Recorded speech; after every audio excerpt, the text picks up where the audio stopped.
আচ্ছা, আজকের থোড়টা একটু অন্যরকমভাবে রান্না করি। এই রান্নাটা আমার মায়ের থেকে শেখা। চলুন সেটাই আপনাদের সাথে শেয়ার করি। তো তার জন্য প্রথমে গ্যাসে কড়া বসিয়ে দিয়েছিলাম, সর্ষের তেল দিয়ে দিয়েছি কড়ার মধ্যে, তেলটা গরম হয়ে গেছে। এবার ওর মধ্যে দুটো শুকনো লঙ্কা ফোড়ন দিলাম, একটু পাঁচ ফোড়ন দিয়ে দিলাম, তাতে একটু টুকরো করা আলু দিয়ে দিলাম, দিয়ে একটু ভালো করে ভেজে নেব। আর একটু চিংড়ি মাছ আমি ধুয়ে কেটে পরিষ্কার করে রেখেছিলাম, ওর মধ্যে নুন, হলুদ আর একটু লঙ্কা গুঁড়ো দিয়ে মাখিয়ে রেখেছিলাম, ওটাও আলুর সাথে ভেজে নিলাম। কিছুটা কুমড়ো টুকরো করে কেটে রেখেছিলাম, কুমড়োটাও এর মধ্যে দিয়ে দিলাম, দিয়ে একটু ভালো করে ভেজে নিলাম।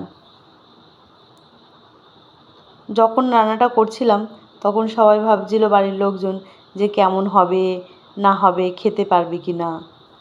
দেখুন, দুটো কাঁচা লঙ্কাও টুকরো করা দিয়ে দিলাম। সত্যি কথা বলতে কি, রান্নাটা করার পর সবাই খুব তৃপ্তিভাবেই খেয়েছে। আর একটু লবণ দিয়ে দিলাম এর মধ্যে।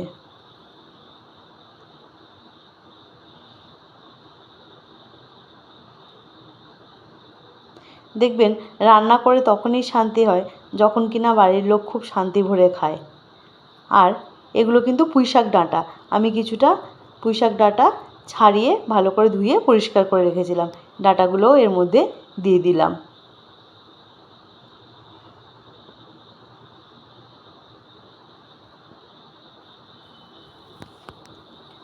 দিয়ে দিলাম একটু হলুদ গুঁড়ো।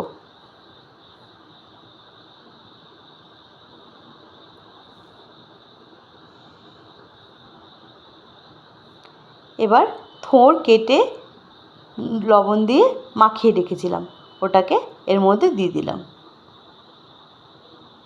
দিয়ে সবগুলোকে একসঙ্গে ভালো করে ভেজে নেব একটু।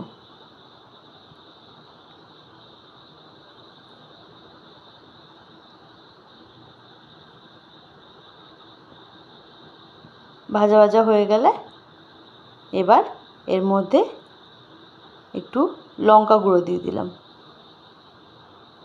এটা দিয়েও একটু নাড়িয়ে চাড়িয়ে নেব।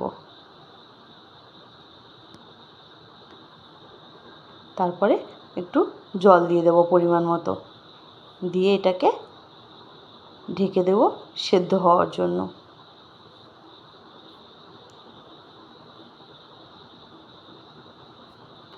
যারা থোড় খেতে পছন্দ করেন না তারাও দেখবেন এই রান্নাটা করলে খেতে পছন্দ করবে।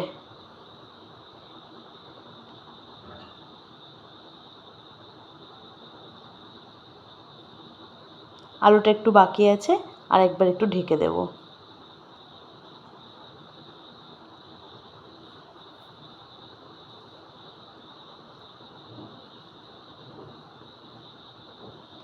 আরেকবার একটু খুলে দেখে নিলাম।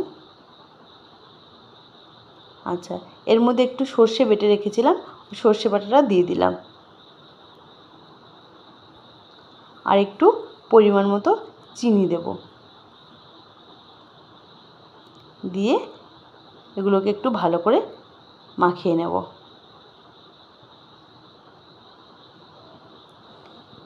সর্ষে বাটা না একটু লাস্টের দিকে দিলে কী হয়, সর্ষের যে একটা সুন্দর গন্ধ থাকে সেটা পাওয়া যায় এর মধ্যে।